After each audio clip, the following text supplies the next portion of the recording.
সকালের সমস্ত কাজ তড়িঘড়ি করে সেরে হাজব্যান্ডকে পাঠালাম, খাইয়ে দাইয়ে টাটা করলাম। তো চলো আজকের ভিডিওটা এখান থেকে স্টার্ট করছি। আশা করছি আজকের ভিডিওটাও তোমাদের খুব ভালো লাগবে।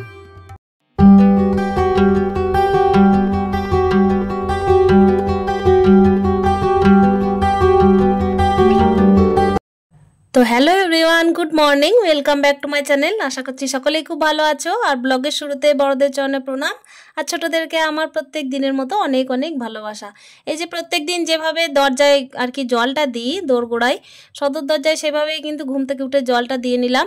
তারপর ওই যে বাইরে দেখতেই পাচ্ছ কেমন প্যান্ডেলের আর কি বাঁশগুলো গাদা হয়ে গেছে, তার সঙ্গে হচ্ছে কিন্তু কাপড় এখন দেওয়া হয়েছে। এটা যেহেতু আগের ভিডিও সেহেতু কিন্তু এখন দেখাতে পাচ্ছি না যে কাপড়গুলোও কিন্তু দেওয়া হয়ে গেছে, মোটামুটি প্যান্ডেল কমপ্লিট। তো দেখো আজকে কিন্তু তোমাদেরকে দেখাচ্ছি যে আমি আসলে হাজব্যান্ডকে ছাড়া একাই থাকি, তো সেই জন্যই কিন্তু মনটা আজকে একটু খারাপ বলতেই পারো। তবে ওই যে হ্যাপি থাকা শিখে গেছি, মনে মনে কিন্তু নিজেকে ভালো রাখা শিখে গেছি। বাস্তবতাকে যতটা মানিয়ে নেওয়া যায় ততই কিন্তু ভালো। ওই জন্যই দেখো দেখতেই পাচ্ছ আমি কিন্তু তড়িঘড়ি করে সকাল থেকে সমস্ত কাজ সারলাম। তারপর কিন্তু হাজব্যান্ডকে আস্তে আস্তে খাইয়ে দাইয়ে তারপর একেবারে টাটা করব। আর এদিকে ছেলেকেও স্কুল পাঠাবো, কেন কি ছেলেকে স্কুল না পাঠালে এদিকে কিন্তু তার পড়াশোনার ব্যাঘাত ঘটছে। কি বলতো, সামনেই তো দুর্গাপুজো, তার সঙ্গে কি বলতো ওর যে পড়াশোনাগুলো থাকছে না সেগুলো বাড়িতে করে না। সারাদিন যদি মনে করি যে ক্লাসে যেভাবে পড়াশোনা করে সেভাবে করবে, সেগুলো তো হয়ে ওঠে না। সেজন্যই কিন্তু ওকে স্কুল পাঠাবো। তো ওই জন্যই দেখো বাসনগুলো বের করে নিয়েছি, আর বাসনগুলো কিন্তু মেজেও নেবো এবার। আর ঘড়ির কাঁটায় কিন্তু এখন প্রায় 7টা বাজতে গেল, ওই জন্য তড়িঘড়ি করে আমি কিন্তু এই যে ভাতের হাঁড়িটা মেজে নিচ্ছি, তার সঙ্গে যে সমস্ত দরকারি বাসনগুলো আছে সেগুলোও মেজে নেবো। তো চলো বাসি কাজগুলো করেই কিন্তু আমার এদিকে স্নানের পালা, কেন কি স্নান পুজো এটুকু না করলে না আমার কিন্তু খাওয়া দাওয়া হয় না। এদিকে হাজব্যান্ড আমাকে বলেছে যে একটুখানি বাজার যাব, মানে হাজব্যান্ডের ট্রেন আছে। সকালের ট্রেনটা আমি মিস করিয়েছি, মানে সকালে ওই যে 5টা 20-তে একটা ট্রেন আছে, ওটা আমি মিস করিয়েছি। 5টা 20 না 10 বলা যেতে পারে। তো ওটা কিন্তু যাওয়া যেত, তারপরেও কিন্তু ট্রেন ছিল 6টা 20, তো ওটাও মিস করিয়েছি। আর কিন্তু মিস করানো এখন আর সম্ভব নয়। সেই জন্যই দেখো 1:30টার সময় একটা ট্রেন আছে, তো ভাবলাম যে খাইয়ে দাইয়েই পাঠাবো। তার আগে ছেলেরাকেও একটু খাইয়ে দিয়ে স্কুল পাঠাতে হবে। সেই জন্যই কিন্তু আমি আটকে রেখেছি। তবে হ্যাঁ, আটকে রাখলেও তো হবে না, 12টার সময় কিন্তু বেরিয়ে যাওয়ার কথা। আর তার আগে আমাকে কিন্তু একটুখানি বাজার নিয়ে যাবে কাছে পিঠে, মানে হচ্ছে গোপালের আর মা দুর্গার শাড়ি নিতে হবে, আর গোপালের জামা নিতে হবে। তো দেখা যাক কতটা টাইমে কুলাতে পারি। আর ঘড়ির কাঁটা তো আমার অপেক্ষা করে থাকছে না, যে না একটুক্ষণ যদি সময় দেওয়া যায় তাহলে ভালোই হয়, তাহলে একটুখানি দুজন মিলে যেতে পারবো। তো সেই জন্যই দেখো আমি কিন্তু এদিকে ঘড়িটা দেখে দেখেই কাজ করছি, ওদিকে পুজোটাও দিয়ে ফেলেছি। আর এখানে দেখো গরম গরম কিন্তু আলুটা সিদ্ধ করেছিলাম, তো ওটা কিন্তু একটু মেখে নেব। মানে এখন কিন্তু একটুখানি ভাপটা আর কি আলুর বের করে রাখছি, তা নাহলে আলুটা না একটু মানে কেমন ধরনের যেন একটু নরম হয়ে যায়। তো ওই জন্যই কিন্তু তাড়াহুড়ো করেই আমি এই যে যখন গরম গরম আলু থাকে তখনই কিন্তু একেবারে আলুর যে ভাপটা আছে ওটা বের করে নিই।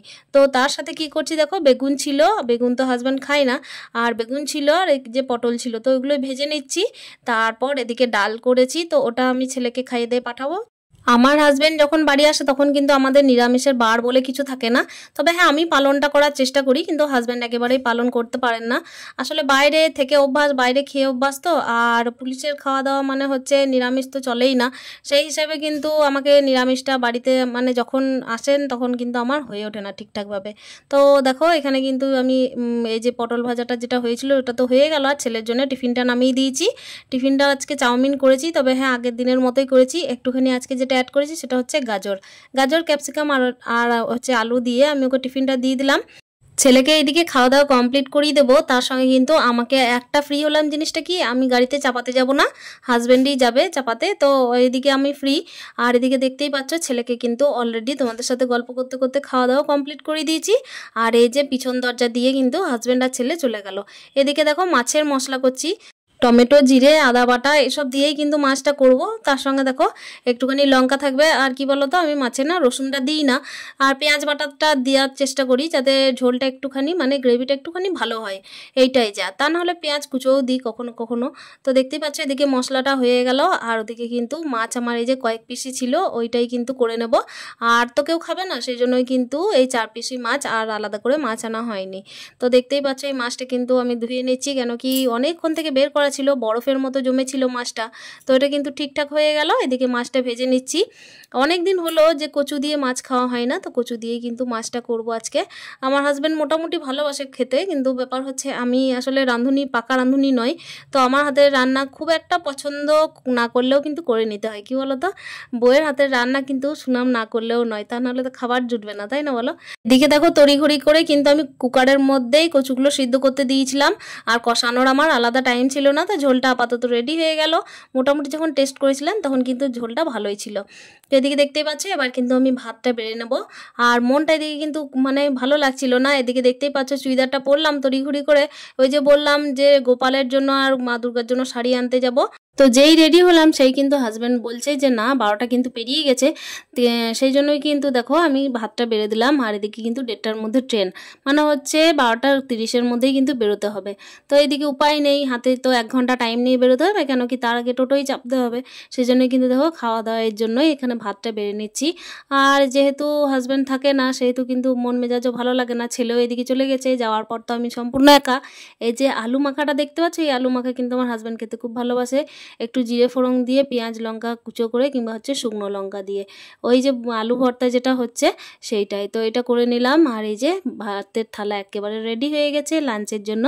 তো এখানে দেখো খেতে দিয়ে দিয়েছি। আর আমাকে কিন্তু বারবার বলছিল যে আর কি বসতে খেতে আমাকে, কিন্তু আমার খাওয়ার এখন ইচ্ছাও ছিল না, যেহেতু টিফিনটা অনেক দেরি করেই করলাম। তো এখানে কিন্তু তবুও আমাকে বসতেই বললো, কেন কি যখনই বাড়ি আসে তখন কিন্তু একা খেতে বসা একবারে পছন্দ করে না। হয় কাছে বসতে হয়, কিংবা হচ্ছে যে এমনি নিজের থালা নিয়ে বসতে হয়, তো এই দুটোর মধ্যে করতে হয়। তো এখন যেহেতু আমার খাওয়া দাওয়ার কোনো ইচ্ছা নেই, আর আমি ভালোভাবেই জানি যে উনি কিন্তু থালার মধ্যে অনেক কিছুই রেখে দিয়ে চলে যাবেন, তাই আলাদা করে আমার থালা নেওয়ার কোনো দরকার নেই। এখানে এই যে দেখতেই পাচ্ছ, ওই জন্য বসে পড়লাম সামনেই। আর আমাকে বারবার বলছিল খেতে, আমি খাচ্ছিলাম না, জোর করে আমাকে খাইয়ে দিচ্ছিল। মানে আমার খিদে নেই কিন্তু খাইয়ে দেবে আর কি। আর কি বলতো, যাওয়ার সময় না মন মেজাজ একেবারে ঠিকঠাক লাগে না। মানে আসার টাইমে যতটাই খুশি থাকি, যাওয়ার টাইমে কিন্তু ততটাই মনটা ফাঁকা হয়ে যায়। আসলে বুঝতে পারে, তবে কি বলতো, আমি না নিজেকে খুব শক্ত করে ফেলেছি এখন। আগে খুব মনটা একা একা লাগতো, ঘরের মধ্যে একা একা থাকতে ভালো লাগতো না, কিন্তু এখন সব কিছু অ্যাডজাস্ট হয়ে গেছে।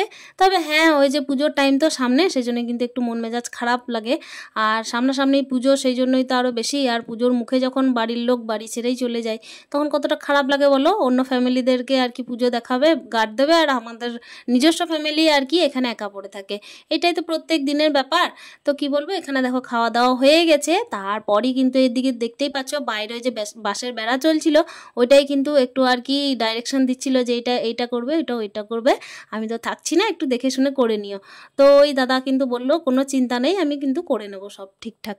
এদিকে রেডি হয়ে গেছে, বারবার কিন্তু ড্রেসটা চেঞ্জ করেছিল, মাঝে স্নান করেছিল, সেই জন্যই। তো দেখতেই পাচ্ছ এখানে কিন্তু বারে বারে আর কি এই যে কাগজটা, সেটা দেখছে যে আজকে কি ডিউটি জয়েন করার কথা।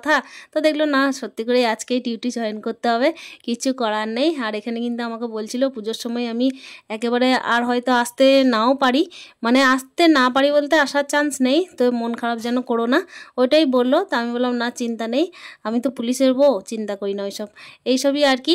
তো কি করবো বলো, একটু মনে দিলাসা যাওয়ার জন্য কিন্তু এইসব কথাগুলো বলতেই হয়। তো শেষমেশ কিন্তু টাটা করলাম, আর বাড়িতে কিন্তু আমি একেবারে ফাঁকা। আর কি বলতো, মন মেজাজ যতক্ষণ না ছেলে আসে ততক্ষণ আর ভালো হয় না। আসলে সত্যি বলতে এই হাজব্যান্ড ওয়াইফ দুজনেই কিন্তু দুজনের পরিপূরক, সত্যিই তাই না বলো। বিবাহিত জীবনের পর এটাই তো সত্যি। এই যে বিবাহিত জীবনে একমাত্র বোঝার মতো কিন্তু যদি কেউ একজন থাকে, একান্তই ব্যক্তিগত আর একান্তই কিন্তু নিজের মতো, সেটা কিন্তু আর কেউ নয়, সেটাই হচ্ছে হাজব্যান্ড। আর যদি সেটা একেবারে নির্ভুল মানুষ হয়, তাহলে আর কিছু বলার নেই। তো চলো, সংসারে কাজ তো চলতে থাকবে, সংসারে কাজ না করলে তো মনও টিকবে না সংসারকে, সেই জন্যই তো খুব ভালোবেসে নিয়েছি। তো চলো, আজকের ভিডিওটাই আমি এখানেই শেষ করছি। দেখা হচ্ছে অন্য আর একটা ভিডিও নিয়ে, ততক্ষণের জন্য স্টে হ্যাপি, হ্যাপি মন, টাটা।